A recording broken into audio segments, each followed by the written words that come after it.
معاشرے میں جدید تعلیم یافتہ طبقات کا تصور نیکی اور ہمارے قدیم علماء اور ان کے زیر اثر جو عوام ہے ان کے تصور نیکی میں یہ زمین و آسمان کا فرق ہے۔ آپ کو معلوم ہے کہ اپنی جسم فروش عورتیں جو ہیں وہ بھی نیکی کا کوئی نہ کوئی کام کرتی ہیں۔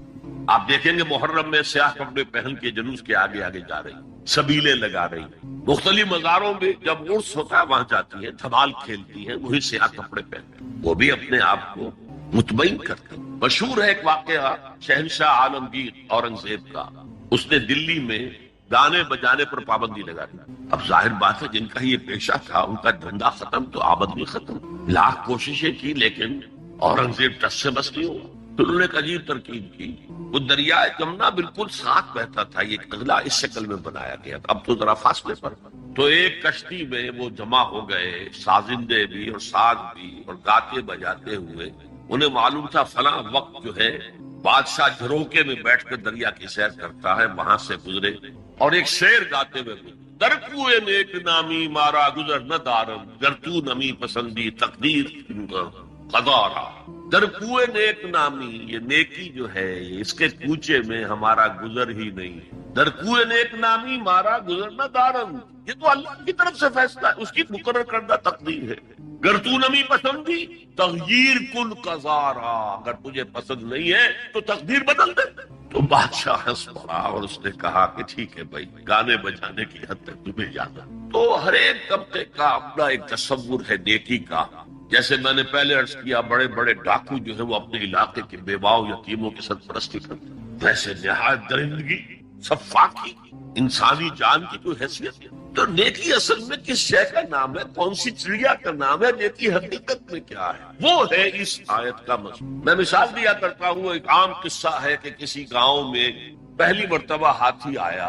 اب وہاں نابینا لوگ جو تھے انہیں بھی پتہ چلا ایک عجیب جانور آیا ہے، وہ آئے اور کسی نے اس کی ٹانگ کو ٹٹولا، اس نے کہا ہاتھی ایک ستون کے مانند ہے، کسی کا اس کے کان کے اوپر ہاتھ پڑا، اس نے کہا چھاج کے مانند ہے وہ، کسی نے پیٹ کو ٹٹولا، بہت بڑا ڈھول ہے وہ۔ بالکل یہی معاملہ ہے نیکی کے تصور کے بارے میں۔ اڑائے کچھ ورق لالے نے، کچھ نرگس نے، کچھ گل نے، چمن میں ہر طرف بکھری ہوئی ہے داستان میں۔ کسی نے نیکی کا ایک حصہ لے لیا، کسی نے دوسرا لے لیا، کسی نے تیسرا لے لیا۔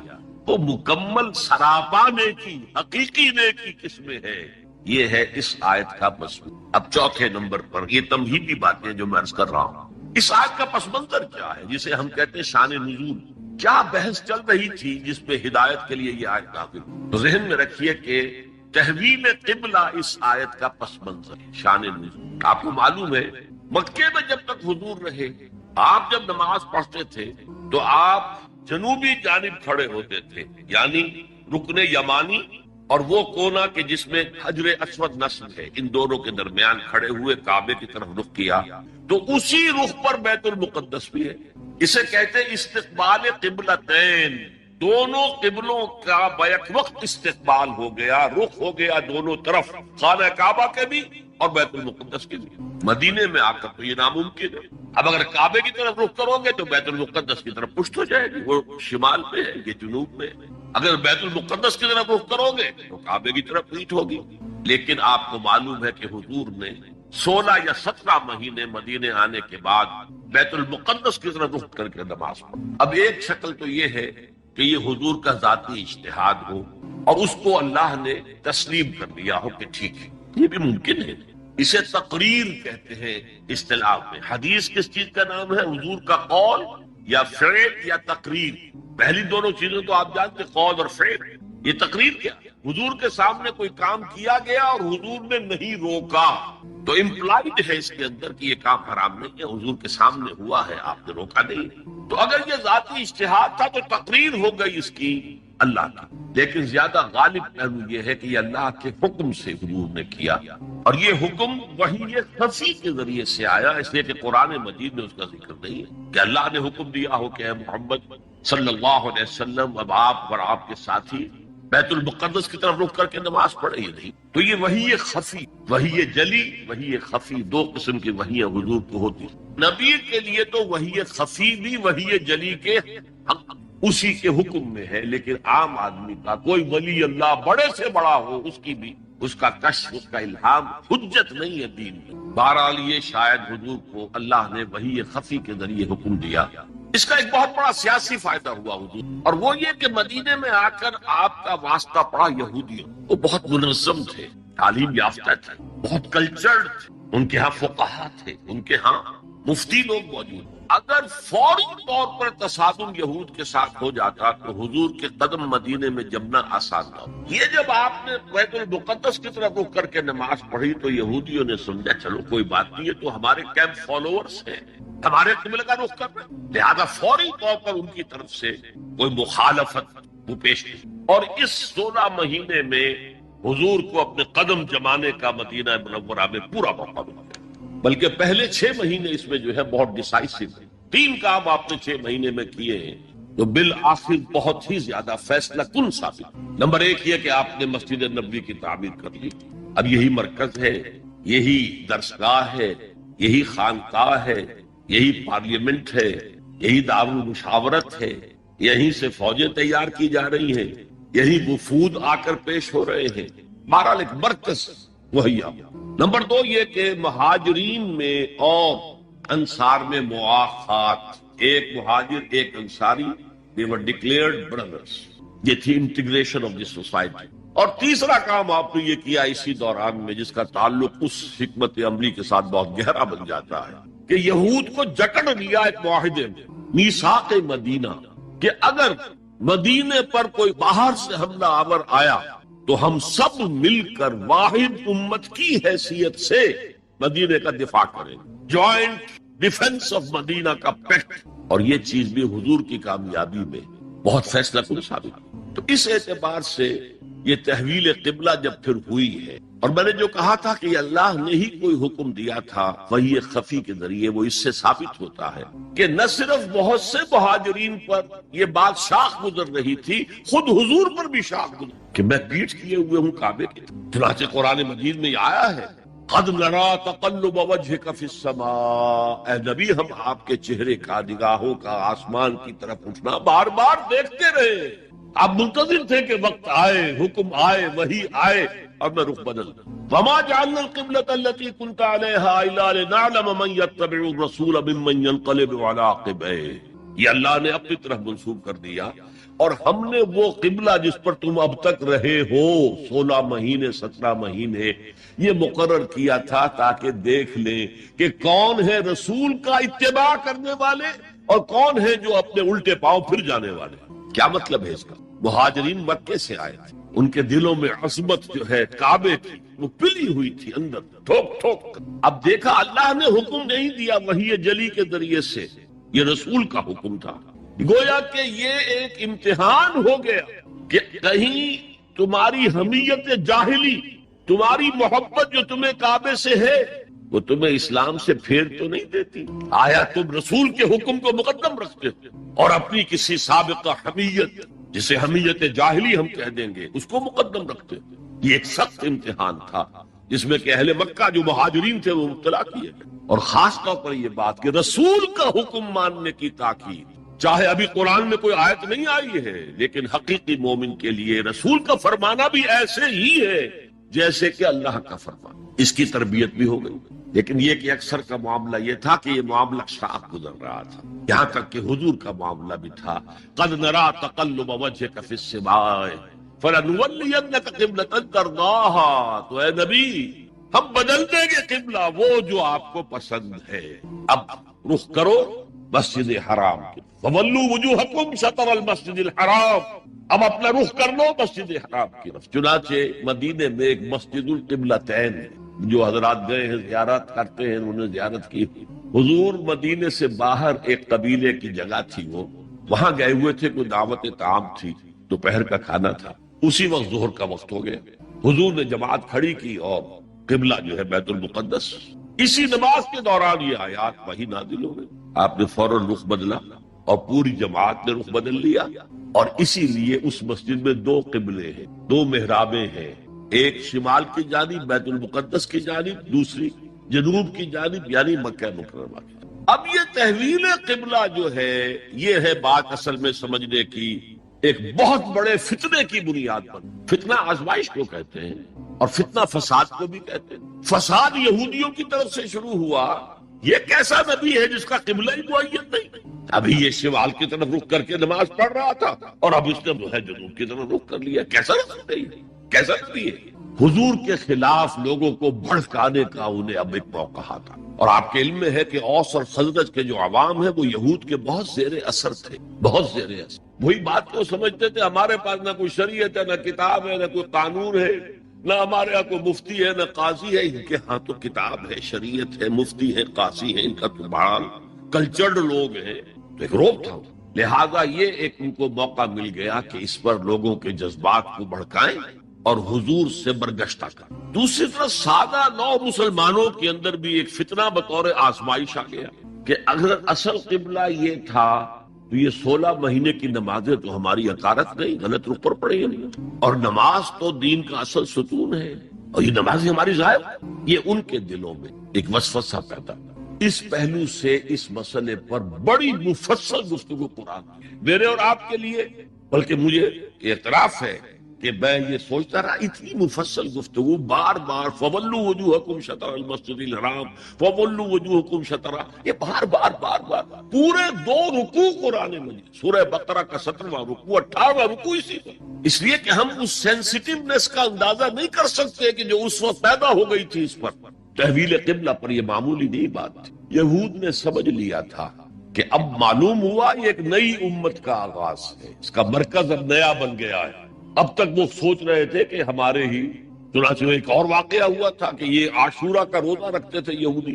حضور نے پوچھا کیوں رکھتے ہو 10ویں محرم کا روزہ؟ انہوں نے کہا کہ اصل میں ہمیں جو نجات ملی تھی فرعون سے، اور فرعون کو جو غرق کیا گیا تھا لاؤ لشکر سمیت، وہ 10 محرم کو ہوا تھا، ہم شکرانے کے طور پر روزہ رکھتے۔ حضور نے فرمایا کہ موسیٰ کے تو ہم تم سے زیادہ مستحق ہیں، لہذا مسلمانوں کو حکم دیا کہ تم بھی 10ویں محرم کا روزہ رکھا۔ اب یہ چیزیں ایسی تھیں کہ جس سے وہ پیسیفائیڈ تھے ایک طرح سے کہ نہیں یہ کوئی نئی چیز نہیں ہے، یہ ہمارے کیمپ فالوورز، بلکہ حضور نے فرمایا تم 2 روز کا روزہ رکھا، 9ویں محرم کا بھی 10ویں کا بھی۔ بہرحال اس پر جو ایک تشویش ہوئی ہے، اس تشویش کو دور کرنے کے لیے 2 رکوع، 17واں 18واں رکوع، 2 رکوع پورے کے پورے اسی بحث پر مشتمل ہیں۔ اور اس کے علاوہ اب میں مثال دوں کہ میرا ایک ہاتھ یوں ہے، ایک ہاتھ یوں ہے، بیچ میں میرا جسم ہے، تو اس بحث کا جسم جو ہے وہ تو وہ 2 رکوع ہیں، رکوع 17واں 18واں، لیکن ادھر دور پہلے ایک آیت آ گئی تھی جس نے زمین ہموار کی، للہ المشرق والمغرب فینما تولوا فثم وجہ اللہ۔ 2 رکوع پہلے، مشرق و مغرب سب اللہ کے ہیں، جدھر بھی رخ کرو اللہ کا رخ ہے۔ قبلے کا مطلب یہ تو نہیں ہے کہ اللہ اس سمت میں محدود ہے، معاذ اللہ، اللہ کا رخ، اللہ تو مشرق میں ہے، مغرب میں ہے، شمال میں ہے، جنوب میں ہے، فوق میں ہے، تحت میں ہے، ہر جگہ ہے۔ للہ المشرق والمغرب فینما تولوا فثم وجہ اللہ، مشرق و مغرب سب اللہ کے ہیں، جدھر بھی تم رخ کرو گے وہ اللہ کا رخ ہے۔ یہ ایک تمہید ہو گئی تھی۔ اس کے بعد ایسے وہاں جا کر عجیب سا محسوس ہوتا ہے کہ یہاں تو کوئی سیاق و سباق تو تھا نہیں، یہ آیت کس حوالے سے آئی ہے؟ اصل میں اس بحث کے لیے تمہید وہاں سے شروع کر کے بات چھوڑ دی گئی، اور پھر 2 رکوع آگے جو ہے وہ یہ آیت کہ اگر ابھی کوئی ریزیڈول ایفیکٹ باقی ہے تو اب ان سے کہا جا رہا ہے سخن شناس نہیں دل برا خطائی جاست۔ لوگوں تم بات نہیں سمجھتے، سخن شناس نہیں ہو اے میرے محبوب، دل برا، سخن شناس نہیں دل برا خطائی جا، خطا یہاں ہے، تم جسے اصل نیکی سمجھ بیٹھے ہو، ریچول، ظاہری شکل، وہ اصل نیکی نہیں ہے، وہ کل نیکی نہیں ہے۔ نیکی تو اصل میں ایک روح جو پورے وجود میں سرایت کرتی ہے، ایک بالکل مختلف انسان وجود۔ تو قرآن مجید میں ہم عملاً ترتیب دیکھتے ہیں کہ انذار پہلے ہے، تبشیر بعد میں۔ چنانچہ پہلی وحییں جو آئی ہیں حضور پر، ان میں ایک جگہ پر صرف انذار کا لفظ ہے، تبشیر کا لفظ ہی نہیں ہے۔ یا ایھا المدثر قم فانذر، لوگ سوئے ہوئے ہیں، بے ہوش ہیں، مدہوش ہیں، اخلاق کی پستیوں میں ڈوبے ہوئے ہیں، شرک کے گھٹا ٹوپ اندھیروں میں گم شدہ ہیں، اب تبشیر بشارت کس کو دیں؟ ہم تو مائل بکرم ہے، کوئی سائل ہی نہیں۔ راہ دکھلائیں کسے، رہنمائی منزل ہی نہیں، بشارت کا کوئی حقدار ہو تو بشارت دی۔ اگرچہ اصولی طور پر انبیاء کرام کا جہاں تذکرہ آتا ہے کہ ان کا مشن کیا ہے تو اکثر آپ مبشرین کا لفظ پہلے پہ، وما نرسل المرسلین الا مبشرین ومنذرین، وہاں تبشیر مقدم ہے اور انذار اس کے بعد آتا۔ تو خاص بات جو نوٹ کرنے کی ہے کہ قرآن مجید میں بالعموم نوع انسانی کے لیے کہ جو غلط راستے پر ہیں، غافل ہیں، جنہیں کوئی شعور ہی نہیں ہے، نہ خدا کی ذات کا کوئی خیال ہے، نہ آخرت کی کوئی فکر ہے، ان کے لیے تو انذار ہی انذار ہے۔ لیکن جو کسی درجے میں بھی ایمان سے بہرہ، اللہ کے ساتھ کوئی نہ کوئی ذہنی قلبی رشتہ ہے، آخرت کی کچھ دھیان ہے، کچھ فکر ہے، کچھ سوچتے ہیں کہ ہاں جانا ہے اپنے رب کے حضور کو جواب دہی کرنی ہے، ان کے لیے بشارت کا پہلو مقدم۔ اس کی ایک بڑی ہی خوبصورت مثال سورہ ہجر میں ہے، نبئ عبادی انی انا الغفور الرحیم وان عذابی هو العذاب العلیم۔ یہاں دونوں چیزیں ہیں، لیکن پہلے وہ جو تبشیر ہے، اے نبی میرے بندوں کو، میرے عبادی، وہ عبادی وہ کہ جو ایمان لائے، ان کو خبردار کر دیجئے، بتا دیجئے کہ میں غفور ہوں، رحیم ہوں، بخشنے والا ہوں، رحم فرمانے والا ہوں۔ لیکن ساتھ ہی وہ جو انذار وان عذابی هو العذاب العلیم، لیکن ساتھ ہی یہ ذہن میں رہے کہ میرا عذاب بھی پھر بہت دردناک ہے۔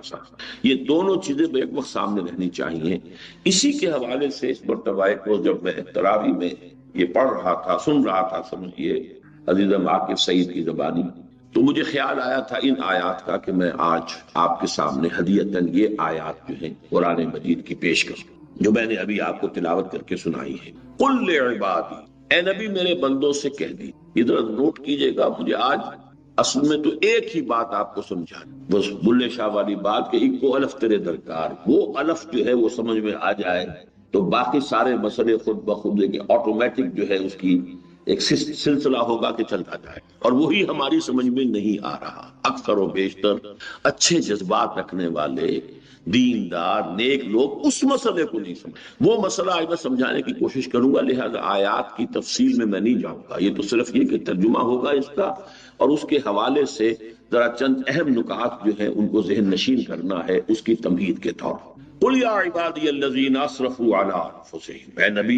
کہہ دیجئے میرے وہ بندو جنہوں نے اپنے اوپر ظلم اٹھایا، زیادتی کی، گناہ میں ملوث رہے، معصیت میں ملوث رہے، حرام خوری میں ملوث رہے، غفلت کی زندگی گزاری ہے، طرح طرح سے اللہ کے احکام کو توڑا ہے، یہ زندگی جو گزاری ہے تو اپنے اوپر ظلم کی ہے، کسی کا کیا بیا، اصل تو تم نے اپنی عاقبت پر بات کی ہے، سارا بوجھ تو تم اپنے اوپر لے رہے، لیکن یہ کہ اگر کچھ ایمان ہے کچھ، تو پھر یہ کہ قل یا عبادی الذین آمنوا، قل یا عبادی الذین اسرفوا علی انفسہم، یہاں جو تبشیر کا انداز ہے میرے نزدیک شاید قرآن مجید میں سب سے گاڑھا مقام ہے۔ لا تقنطوا من رحمت اللہ ان اللہ یغفر الذنوب جميعا، اللہ کی رحمت سے مایوس مت ہو، مت مایوس ہو اللہ۔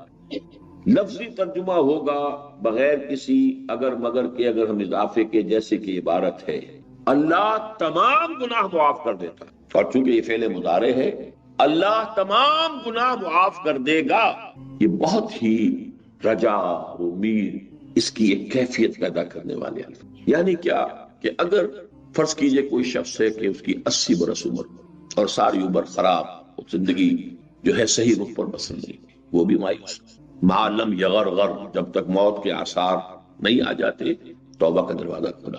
توبہ شرط ہے یہاں، چونکہ تبشیر کے رنگ کو زیادہ نمایاں کرنا ہے لہذا اس شرط کی حیثیت سے بیان نہیں کیا، لیکن القرآن یفسر بعضہ بعضا، وہ تو پھر یہ کہ دوسرے مقامات کے حوالے سے جب ہم دیکھیں گے تو اس میں وہ اگر وگر لگے گا، ورنہ ایک ہی آیت کو اگر لے لیا جائے تو پھر تو یہ کہ بہت سے مسائل بڑے پیچیدہ ہو جائیں گے، ہمیں دیکھنا ہے۔ توبہ شرط ہے، یہ بھی ہمیں معلوم ہے دوسرے مقامات سے، دو چیزیں اللہ ہرگز معاف نہیں کرے گا، کفر اور شرک، اگر اسی کیفیت میں زندگی گزر گئی ہے تو وہ معاف۔ لیکن یہاں دیکھیے ان اللہ یغفر الذنوب جميعا، یہاں کوئی اگر مگر نہیں ہے۔ کفر اور شرک 2 مرتبہ سورہ نساء میں آ چکا ہے، ان اللہ لا یغفر ان یشرک بہ ویغفر ما دون ذلک لمن یشاء، یہ ہے۔ البتہ یہ کہ باقی چیزیں جو ہیں گناہ کے درمیان کہ کفر سے انسان بچ گیا، شرک سے بچ گیا، اب یہ کہ کوتاہیاں ہیں، غلطیاں ہیں، غفلت میں کوئی غلط حرکت سرزد ہو گئی ہے، کہیں پاؤں پھسل گیا ہے، یہ باتیں جو ہیں ان کو دو درجوں میں رکھیے.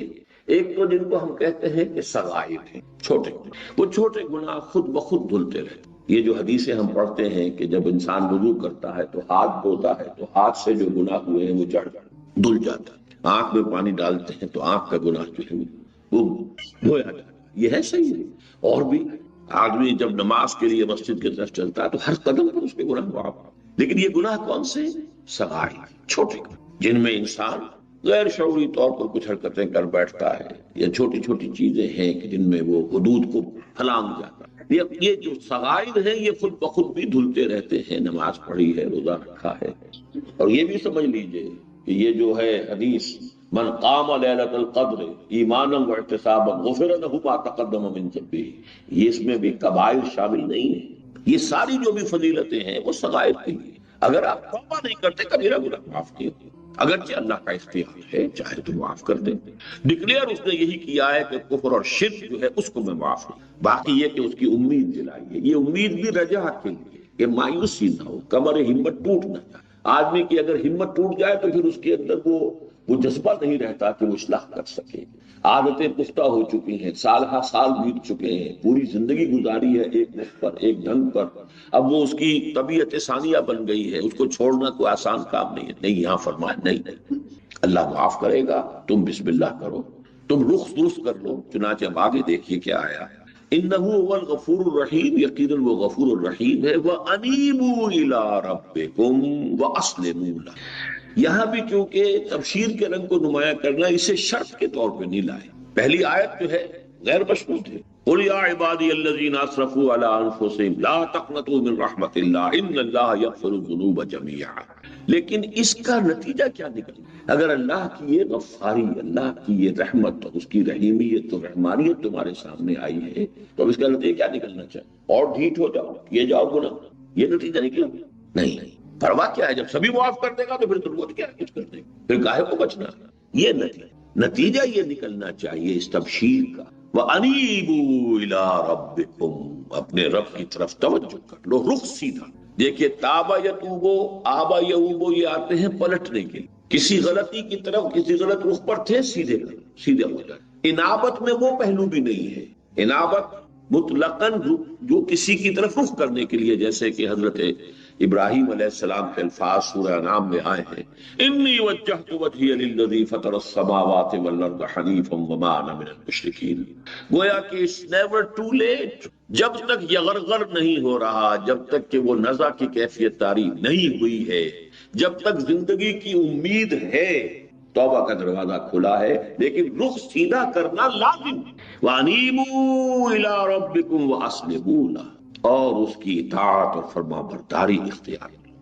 80 برس گزر گئے، ہم سب صاف کر دیں گے، کوئی پرواہ نہیں. لیکن اب تو اپنا رخ سیدھا کرو اور اللہ کی اطاعت اور فرما برداری اختیار. من قبل ان یاتیکم العذاب ثم لا تنصرون، اس سے پہلے کہ عذاب آ دھمکے اور پھر تمہاری کسی طرف سے کوئی مدد نہیں ہو سکی، پھر کوئی چھٹکارا نہیں. اب دیکھیے، اب انذار کا رنگ، یہاں جو پہلے تبشیر کا رنگ ہے وہ بہت ہی نمایاں ہو کر آیا ہے، اب وہ انذار کا رنگ آگے بڑھتا جائے گا، اس کے اندر جو ہے وہ گہرائی پیدا ہوگا. من قبل ان یاتیکم العذاب ثم لا تنصرون واتبعوا احسن ما انزل الیکم من ربکم، اور پیروی کرو سب سے عمدہ شے کی اس میں سے کہ جو تمہارے رب کی طرف سے تم پر نازل کیا گیا. اس کا ایک ترجمہ یوں کیا جاتا ہے کہ قرآن تو احسن الحدیث ہے، اسی صورت میں الفاظ آئے ہیں، یہ خود احسن ہے، مکمل احسن ہے. لیکن نہیں، یہ بات صحیح نہیں. قرآن بھی جو آپ کو بتاتا ہے اس میں درجات ہیں. جیسے حدیث ہے، اس حدیث میں 3 درجے معین کیے گئے. من رہا منکم منکرا فلیغیرہ بیدہ، تم میں سے جو کوئی کسی بدی کو، منکر کو، غلط کام کو دیکھے اس پر لازم ہے کہ اپنے ہاتھ سے، یہ سب سے اونچا. وَإِن لَمْ يَسْتَطِعْ فَبِلِسَانِهِ، اگر اس کی استطاعت رکھتا ہو تو زبان سے تو روکے، کہے تو صحیح کہ خدا کے بندے یہ کام غلط ہے، چھوڑ دو، مت کرو. فَإِن لَمْ يَسْتَطِعْ فَبِقَلْبِهِ، اگر یہ بھی ممکن نہیں ہے، حالات ایسے ہو گئے، یا تو استطاعت نہیں یا ہمت نہیں، ورنہ تو یہ کہ ہمت ہے تو آدمی جو ہے جان پر کھیل جائے گا، بات صحیح کرے گا، چاہے اس کی زندگی چلی جائے، کوئی بات نہیں. افضل الجہاد کلمۃ حق عند سلطان جائر، لیکن ایک دوسری بات ہے، ایک دوسرا پہلو بھی چونکہ ہے، اجتماعی جد و جہد میں، انقلابی جد و جہد میں جب تک کافی جمعیت نہ فراہم ہو جائے، اگر آپ بالید نہیں انل ملک شروع کر دیں گے پری میچورلی، تو وہ گویا کہ آپ کی پوری طاقت تباہ، اس میں انتظار کرنا ہوتا ہے۔ وہ یہ نہیں ہے کہ اپنی ہمت کم ہے، بلکہ ابھی وہ اجتماعی طاقت اتنی کم ہے، انفرادی ہمت اپنی جگہ موجود ہے۔ صحابہ جو ہیں وہ جانے دینے کے لیے اس وقت بھی تیار تھے۔ کیا مکے میں جو ایمان لائے تھے السابقون الاولون، کیا ان کے بارے میں کوئی شک ہو سکتا ہے؟ کیا وہ 10 آدمی جا کر ایک ہی رات میں سارے کے سارے بت کعبے کے اندر اور باہر جو رکھے تھے توڑ نہیں سکتے تھے؟ چاہے ان کا قیمہ بعد میں کر دیا جاتا، یہی ہوتا، اور کیا ہوتا۔ ہمت ان میں تھی لیکن نہیں، مصلحت نہیں تھی۔ اجتماعی نظام کو بدلنے کے لیے پہلے قوت فراہم۔ چنانچہ حضور 13 برس تک مکے میں رہے، اسی حرم میں نماز پڑھتے رہے، جس میں پیچھے بت، آگے بت، دائیں بت، بائیں بت، یہاں تک کہ سن 7 ہجری میں عمرہ قضا کے لیے گئے ہیں تو اسی کعبے کا طواف کیا ہے جس میں بت رکھے ہوئے۔ البتہ جب وہ طاقت فراہم کی ہے، اس 18-19 برس میں جو طاقت حاصل کی ہے، اس طاقت کے ساتھ جب گئے ہیں اور فاتح کی حیثیت سے مکے میں داخل ہوئے تو پہلا کام یہ کیا کہ ایک ایک بت کو گرایا اور پاش پاش کر دیا۔ تو یہ ایک علیحدہ موضوع ہے، لیکن درجات تو ہو گئے۔ فَإِن لَمْ يَسْتَطِعْ فَبِقَلْبِهِ، تیسرا درجہ ایک اور بھی ہے، دل میں شدید نفرت بدی سے، تو گویا کہ یہ بھی ایک درجہ ہے۔ وَلَيْسَ وَرَاءَ ذَلِكَ مِنَ الْإِيمَانِ حَبَّةُ خَرْدَلٍ، اس کے بعد تو ایمان رائی کے دانے کے برابر بھی نہیں۔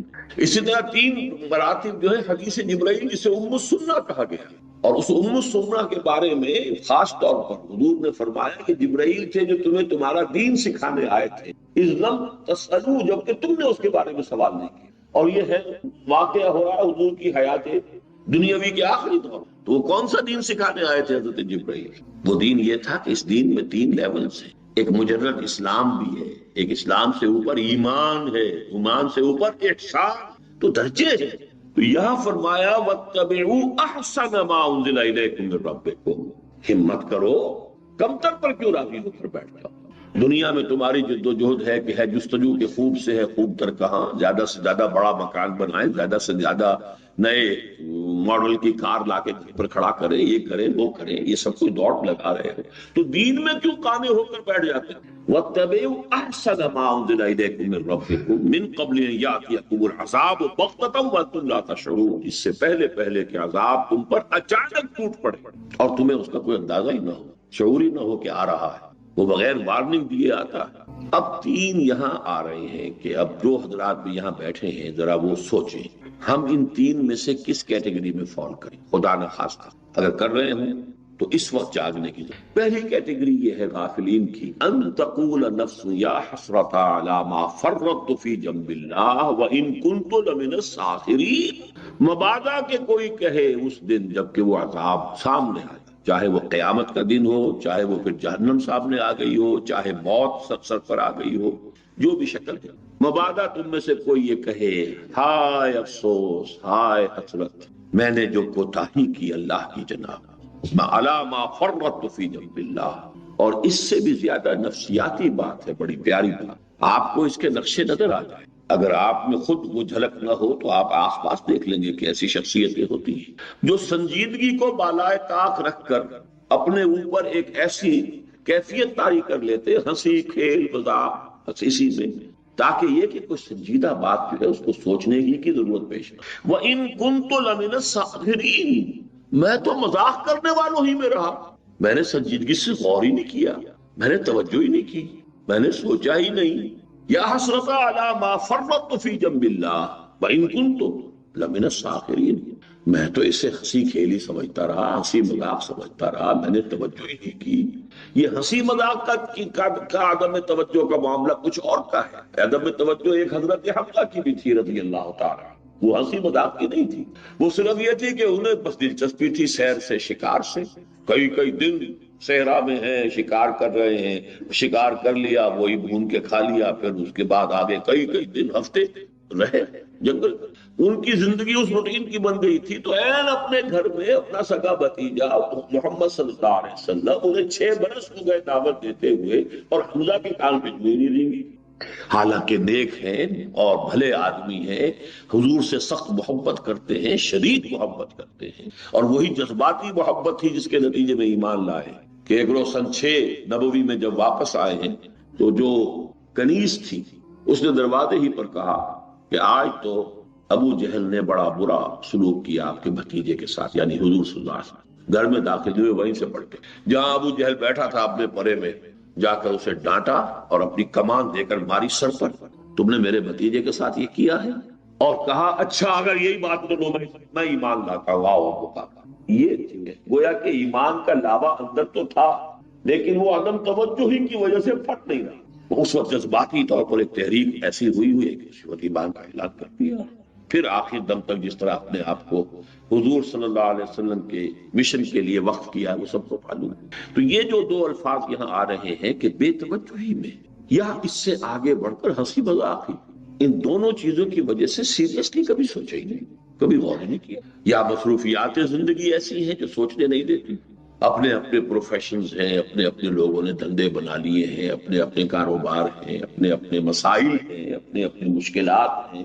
وہ جو اقبال نے کہا ہے کہ کافر کی یہ پہچان کے آفاق میں گم ہے، وہ گم ہے، اس سے آگے کی کچھ سوچ کبھی آتی نہیں، اور اگر کوئی کہتا ہے تو اس کی بات ہنسی مذاق میں اڑا دیتے ہیں۔ ان تقول نفس یا حسرۃ علی ما فرطت فی جنب اللہ وان کنت لمن الساخرین او تقول لو ان اللہ ہدانی لکنت من المتقین۔ ایک اور کیٹیگری ایسے لوگوں کی ہے، ڈھیٹ قسم کے لوگوں کی، جن کا یہاں نقشہ کھینچا گیا ہے، وہ کہیں گے جی اللہ نے ہمیں ہدایت دی ہوتی تو ہم بھی ہدایت پہ ہو جائیں۔ وہ جو اقبال نے کہا ہے ابلیس کے بارے میں کہ دے رہا ہے اپنی آزادی کو مجبوری کا نام، ظالم اپنے شعلہ سوزاں کو خود کہتا ہے دودھ، اپنی مجبوری کا نام دے رہا ہے کہ اللہ ہدایت دیتا تو ہو جاتا ہے، جیسے سورہ یاسین میں آیا ہے۔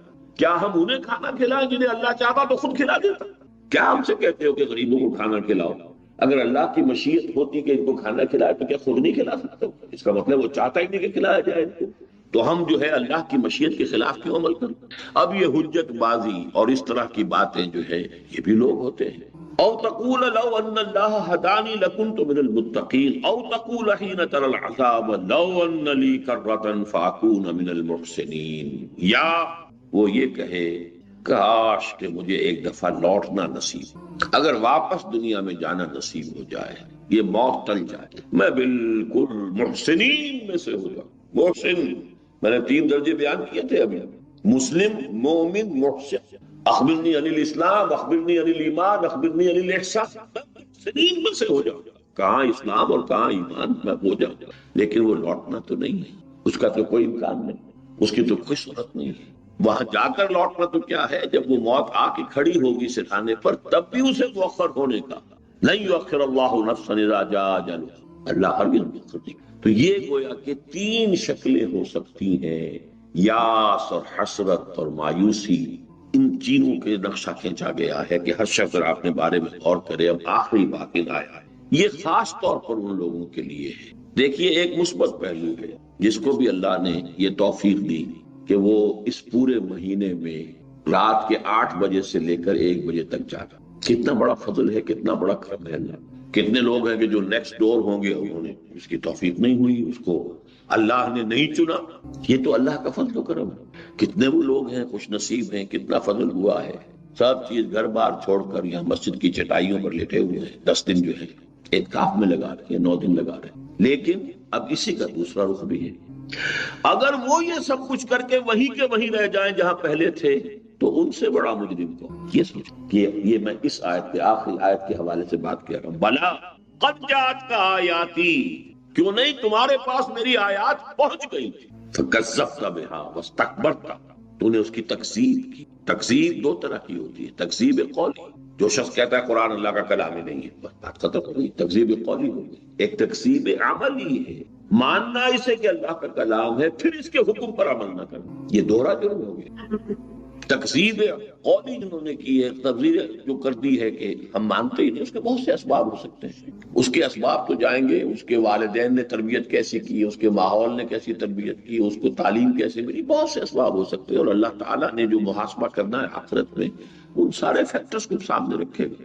انفرادی محاسبہ اسی لیے کلہم آتی ہے یوم القیامت فردا، اور اللہ کا کوئی بہت ہی جوائنٹ کمپیوٹر ہے جو تمام چیزوں کا ایک سیکنڈ میں حساب نکال کے دکھا دے گا کہ اس کو یہ کچھ دیا گیا تھا، یہ مواقع ملے تھے، یہ اس نے کیا، تو جو گیون تھا اس کے پس منظر میں ایسس کیا جائے گا کہ اس نے کیا۔ لیکن جو مانے کہ اللہ کا کلام ہے، جو مہینے بھر تک رات کو 8 بجے سے لے کر 1 بجے تک جاگے اللہ کا کلام سمجھنے کے لیے، اسے یقین ہے نا یہ اللہ کا کلام، ورنہ کیوں جاگا؟ نیند کسے پیاری نہیں؟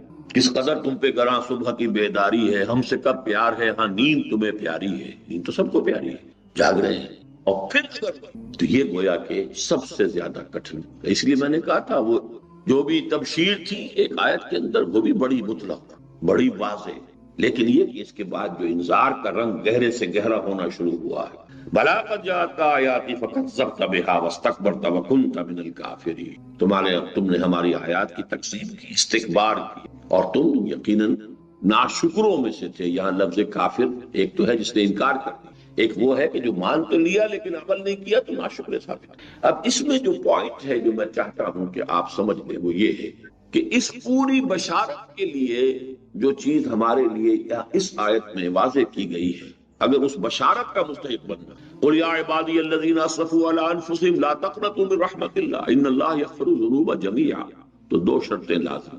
وانیبوا الی ربکم